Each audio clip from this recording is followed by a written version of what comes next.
A simple can conditioning basic problem. From our problem, we are given with a 20 degrees Celsius, which is the initial temperature, and we have a final temperature, which is 35 degrees Celsius, with a mass flow rate of 1.2 kilograms per second and a CP or constant pressure, which is 1.005 kilojoules per kilograms per Celsius.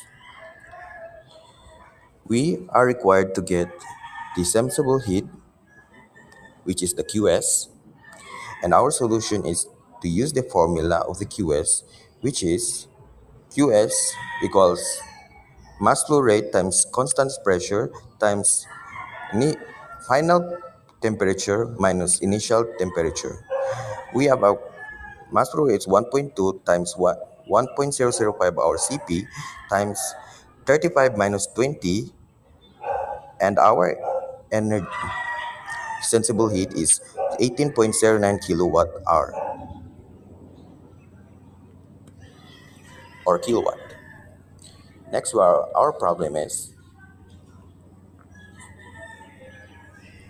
now from that problem, we have an energy, which is the QS, of 15 kilowatt, a mass flow rate of zero point 0.8 kilograms per second, an initial temperature, which is 18 degrees Celsius, a standard CP, which is 1.005 kilojoules per kilograms per seconds. We are going to get the final temperature. Using the formula of QS, which is times N times Cp times T2 minus T1, and to manipulate that formula, we're going to get T2 equals T1 plus QS over mass flow rate times Cp.